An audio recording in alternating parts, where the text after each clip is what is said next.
Good morning, everyone, and thank you for joining us for our webinar, Navigating Employee Grievance Investigations, Key Points to Note and Common Pitfalls to Avoid.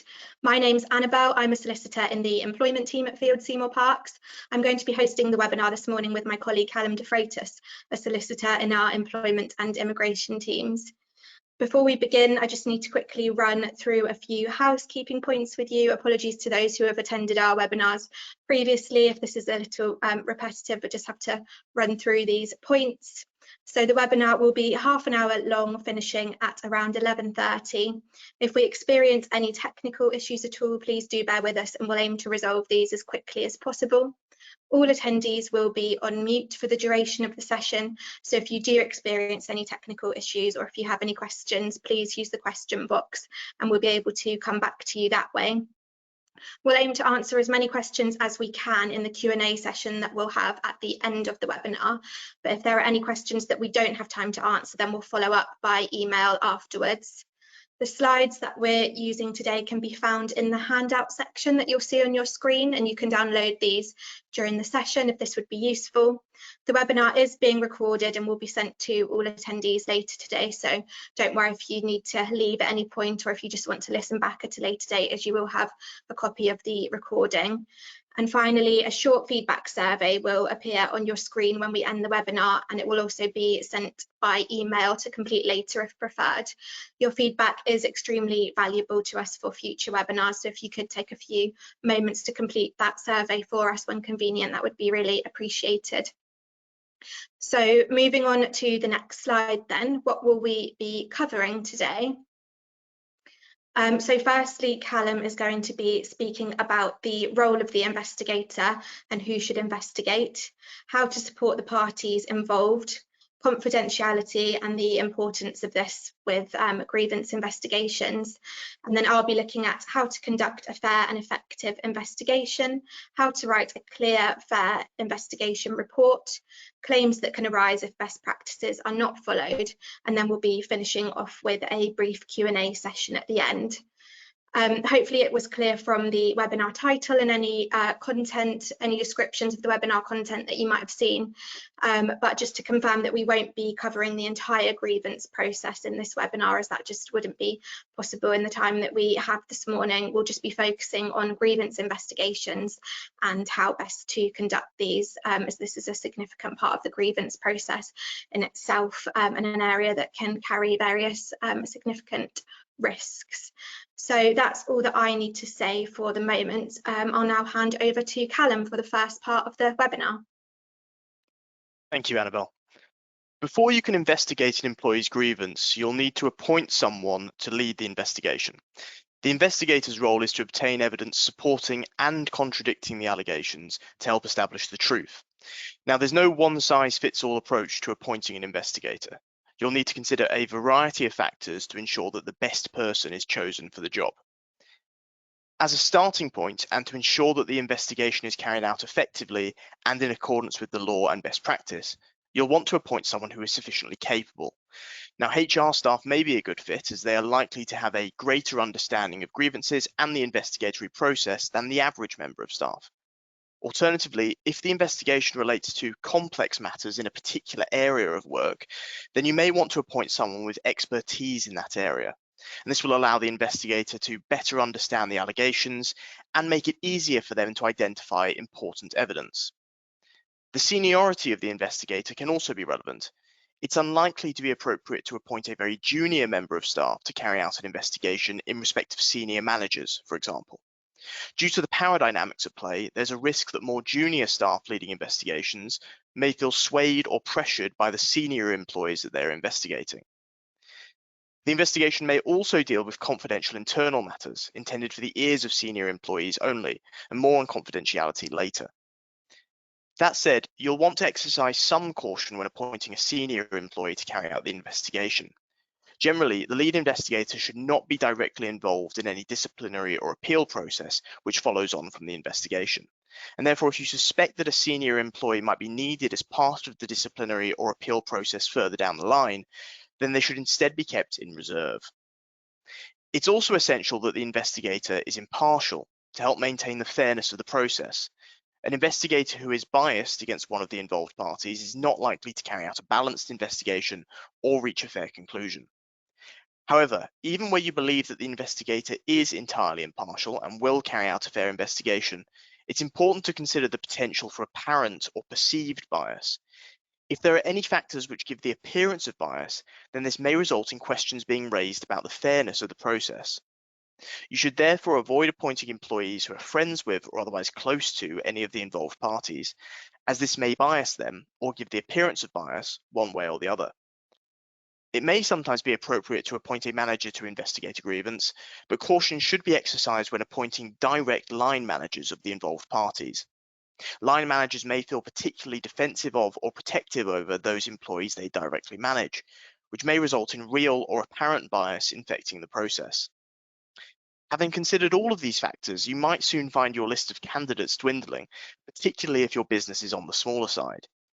You may not be able to identify the perfect investigator, as such a person may not exist within your organization. But you can only be expected to take action that is within your means. And so there may be circumstances in which you can justify appointing an investigator who lacks particular expertise or who has some level of proximity to the involved parties. In some cases, it may be appropriate to appoint an external investigator. For example, if you're unable to identify an appropriate individual in the business with the necessary expertise or impartiality to effectively and fairly carry out the investigation. However, any decision to appoint an external investigator ought to be balanced against the cost of doing so, the business's available resources, and whether the process of instructing and onboarding the external investigator might in fact delay the investigation.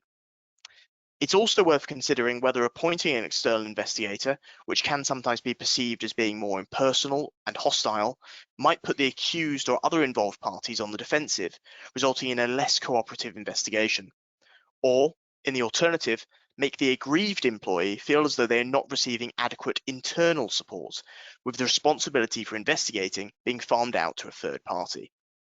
I mentioned supporting the aggrieved employee there, and this flows nicely into my next topic. It's important to provide support to the aggrieved employee both before and during the investigation process. Depending on the nature of the grievance, you may want to refer the aggrieved employee to counselling through an employee assistance programme or otherwise, or inform them of any internal staff support networks that you have. There may also be specialist external charities and other organisations with the appropriate expertise to support employees who are facing particularly difficult issues. It's important that you remain alert to any red flags that might indicate that the employee is struggling, and whether these necessitate getting specialist expertise, advice, or support beyond what you can offer. You should also be alert to any risk of victimization. Now, in an employment law context, an employee is victimized if they're treated less favorably as a result of being involved with a discrimination or harassment complaint. Therefore, if you fail to take action to prevent or mitigate mistreatment of an employee who has raised a discrimination-related grievance, you run the risk of a victimization claim arising. But even where the grievance does not relate to discrimination or harassment, allowing an employee to be treated less favorably by colleagues or managers as a result of their complaint is likely to undermine the employee's faith in the grievance process and the wider organization. It's also important to ensure that you support the accused employee, regardless of the seriousness of the allegations or your personal feelings towards them. Throughout the investigatory process, you should keep them informed of next steps, giving them reasonable notice of any interviews or other meetings that they're expected to attend. You should also inform them of their rights ahead of these meetings, such as their right to be accompanied by a colleague or trade union representative, as well as giving them the opportunity to receive and respond to any evidence or findings of the investigation. All of this contributes to a fair investigatory process, which is important for protecting the business from employment claims, as Annabel will cover in more detail later on. However, providing support to the accused employee is also important from a practical, commercial perspective.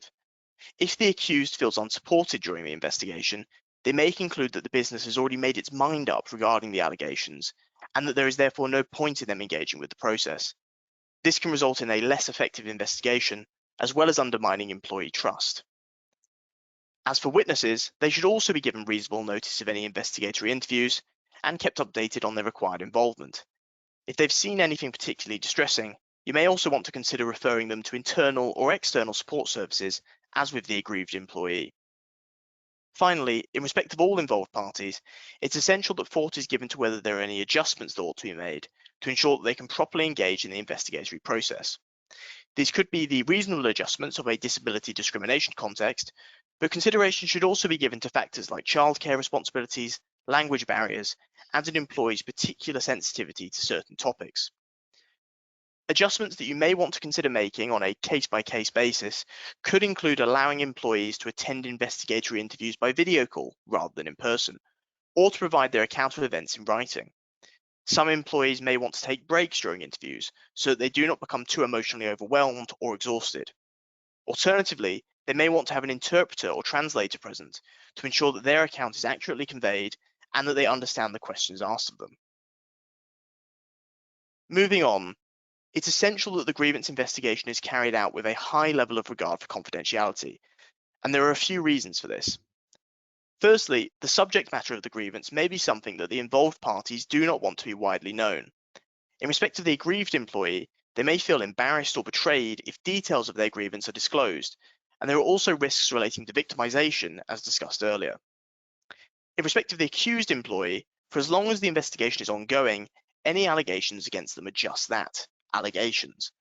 But if these allegations are allowed to spread beyond the involved parties before they're proven to be true, this may prejudice other employees against the accused, potentially infecting any future disciplinary proceedings with bias, as well as making it difficult for the accused to rebuild their relationships within the business, even if they're later found not to have done any wrong. In respect to both parties, there are of course potential risks relating to constructive unfair dismissal claims if the allegations are unnecessarily disclosed, as each party could argue that their trust and confidence in the business has been undermined. Secondly, if word of the allegations is allowed to spread beyond the immediate circle of those directly involved, then this increases the likelihood of it further spreading outside of the business, to employees, family and friends, as well as to the business's clients, customers and suppliers, and the wider public. This may cause lasting damage to the business's reputation and to the reputation of the individuals involved. Such damage may be unavoidable if the allegations are ultimately found true, but ideally this would be mitigated while the investigation is ongoing. Of course, there are some employees who may need to have some understanding of the grievance and the allegations. In respect to the accused employee, it may be necessary to disclose the allegations against them as part of the investigation process, but such information should only be disclosed to the extent necessary to carry out a comprehensive and fair investigation. If this requires the written grievance to be shown to the accused, then redactions may need to be made to parts of this to protect the identity of the aggrieved employee or for other reasons of confidentiality. In practice, if details of the grievance are disclosed to the accused, it may become impossible to protect the aggrieved employee's identity, as the accused may be able to piece together who submitted the grievance with the information available to them. And this is why it's so important to keep this information limited to that which is required for an effective investigation.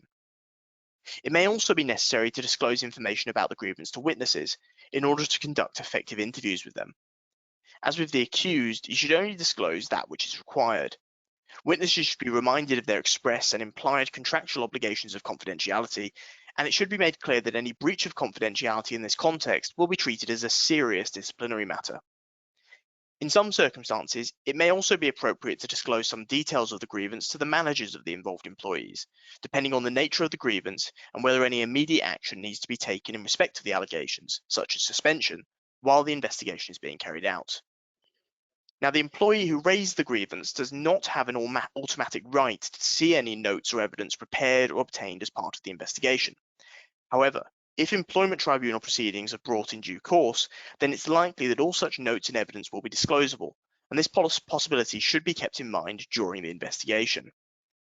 The aggrieved employee may also make a data subject access request to obtain copies of investigation evidence. The Information Commissioner's Office has made clear that subject access rights apply even where the request might impact on a grievance investigation. And there's therefore a possibility that much of what you prepare as part of the investigation into an employee's grievance could need to be provided to them in due course. Complying with such a request needs to be balanced against the data rights of other involved parties, such as the accused and witnesses, and it may be appropriate to redact employee names before complying with the request. I'll now hand back over to Annabel to deal with the process of conducting a fair investigation.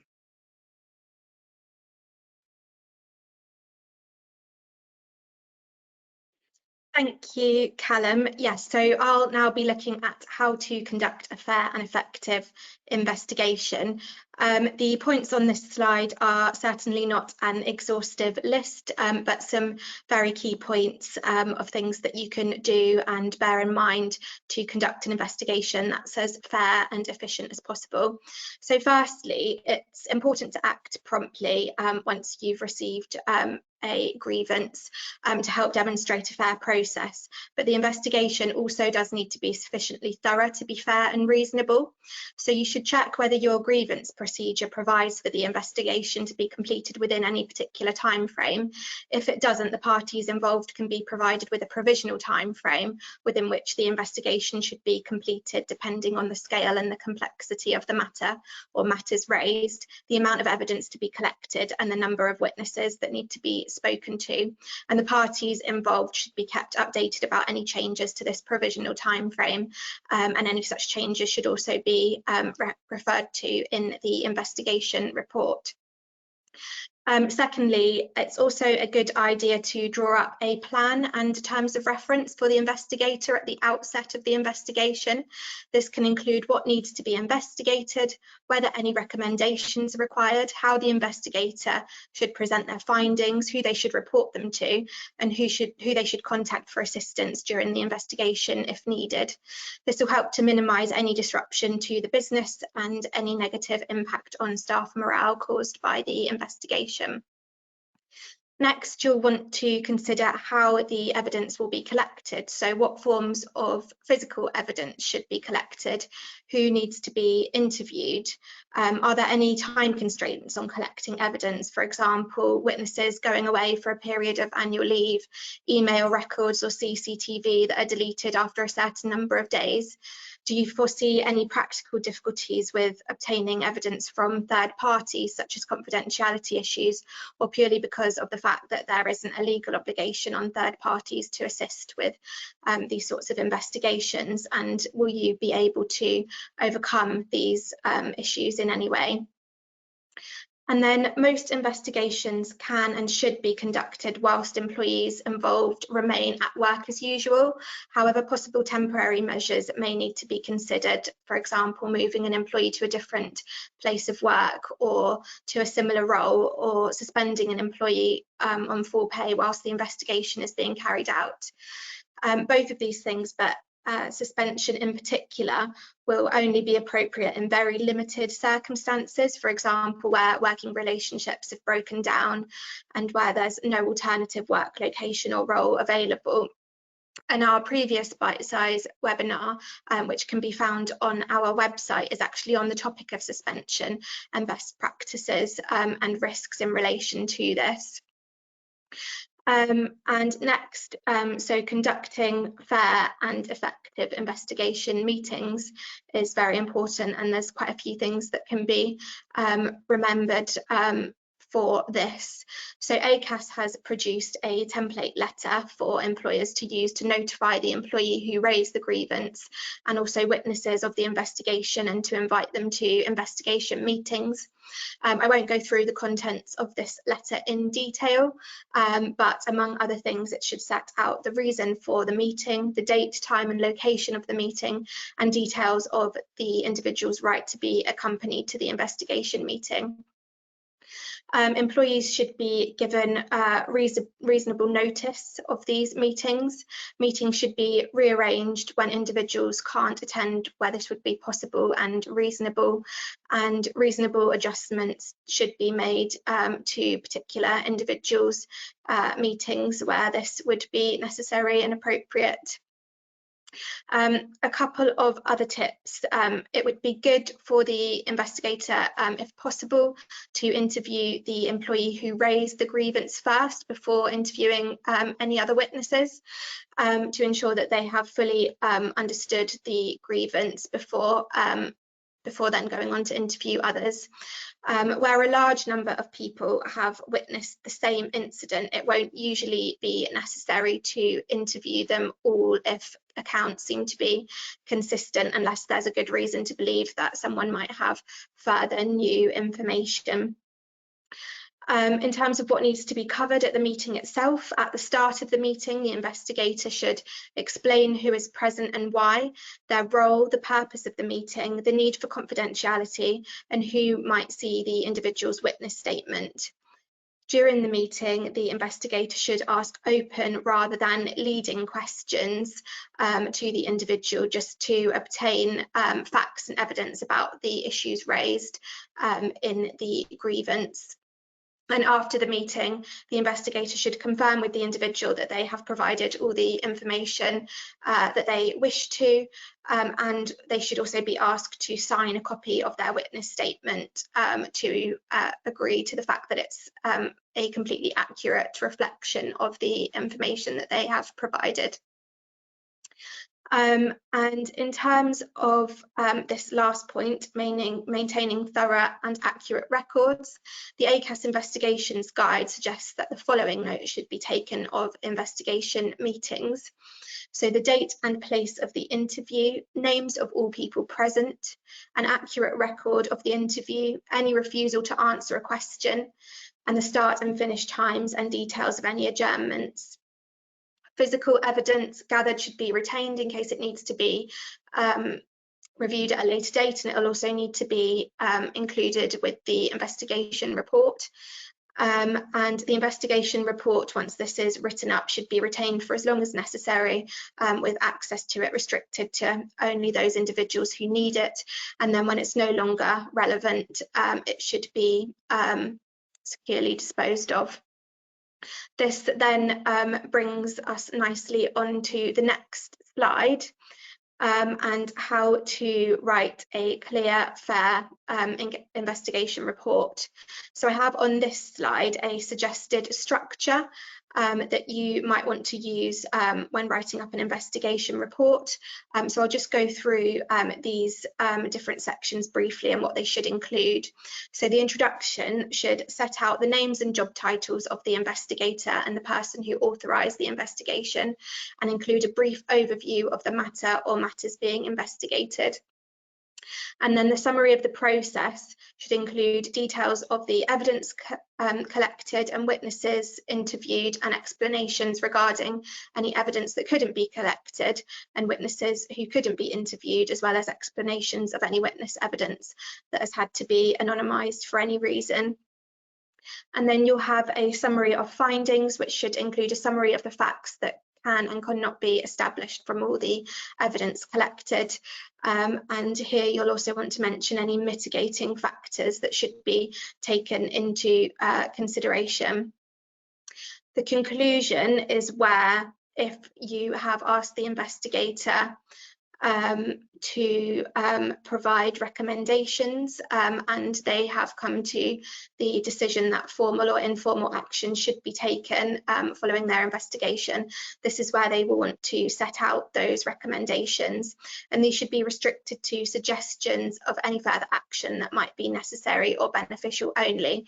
The investigator shouldn't be commenting at all on what the outcome of the grievance should be. This should be for the relevant individuals in the employer organisation to decide once the report has been completed. And examples of recommendations might include, for more formal action, instigation of a disciplinary process, further investigation into other matters uncovered, and for more informal action, changes to one of the employer's policies or procedures, or training, counselling or mediation for parties involved. And lastly, you'll want to remember to have an appendix attached to the report with copies of all of the documents and witness statements collected and referred to in the report. And it's important to clearly reference these attachments in the main body of the report so that they can be easily referred to by the reader. ACAS has produced an investigation report template that can be found online and adapted as appropriate.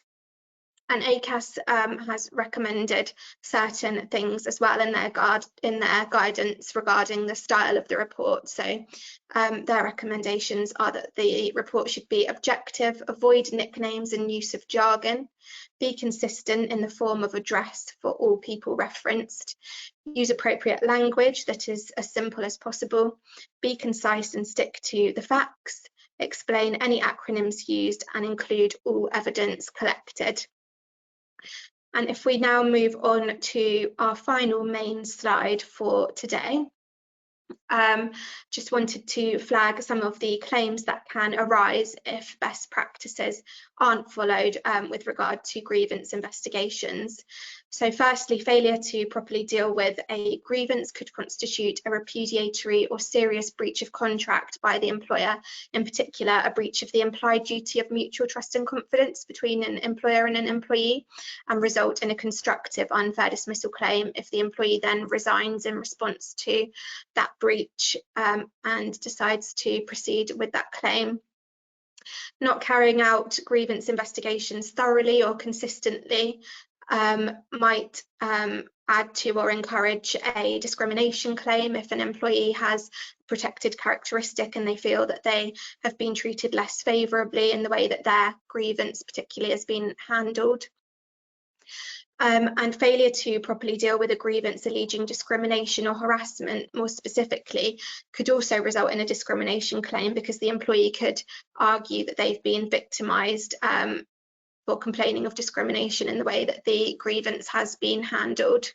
And lastly, I have on this slide possible data protection claims, and Callum has talked previously about the importance of confidentiality and data protection rights, and these things are really important to be aware of to avoid these sorts of claims, because when you carry out a grievance investigation, this is a form of processing individuals' personal data that responsible for, so you want to be aware of this legislation to reduce the risk of these sorts of claims as much as possible. So we'll now move on to our Q&A session. Just have a look and see if any questions have come in. I think I can see one question that's more on my section, so I'll go ahead and answer this first of all, if that's okay, Callum. So it says, is it okay for investigation meetings to be recorded rather than having a note taker? So first of all, meetings should only be recorded if your grievance policy specifically allows for this, or if you have the consent of the person that you're going to be interviewing. And then once you've established this, you'll probably still want to weigh up advantages and disadvantages of recording meetings, because there are definitely positives and negatives that might affect the decision. So for example, obviously it means that you wouldn't need to have someone there taking notes, and you'll have a complete record of everything that's been said, hopefully. But it could affect how individuals answer questions if they're aware that they're being recorded, and also it could actually end up being more time consuming than having someone there taking notes, because the recording will most likely need to be transcribed afterwards. So those are just certain things to think about, but yes, it's definitely something that's allowed in certain circumstances. I think there's another one for you here, Annabel, if that's okay, if we can squeeze one more in. Yeah, of course. Oh yeah, I've just seen this next one come through. What if during the investigation, the investigator identifies other issues that require further action? So if a new matter arises that's related to the matter being investigated, then this should usually be dealt with as part of the existing ongoing investigation, unless this would make the investigation overly burdensome or unduly complicated, in which case it might be best to investigate this matter separately by commencing a new investigation. If it's a matter that's completely unrelated to the investigation and just something that the investigators come across, for example, a policy needs updating to be legally compliant, or certain people require certain training that they haven't had, This shouldn't be mentioned in the investigation report if it's not at all relevant to the findings and the recommendations and things. This can be reported in a separate document to the employer for them to consider and decide whether or not to implement separately. So because of time now, unfortunately, I think we will need to conclude the Q&A session and the webinar. Apologies for any questions that we haven't been able to answer. We will answer any outstanding questions by email later today, so they won't be left unanswered. If we just move on to our final slide, I just have a few final points to mention before we finish. So firstly, just a mention of one of our upcoming events. The immigration team is hosting a right to work training session on Tuesday, the 16th of September at our offices in Reading from 10 till 12. And this session will equip businesses with the knowledge and skills that they need to check their employees and workers' eligibility to work in the UK. It is a paid for session. Lunch will be provided. Spaces are limited, so please do get in touch to reserve your place if you're interested. A final reminder to complete our feedback survey, and thank you all very much for attending.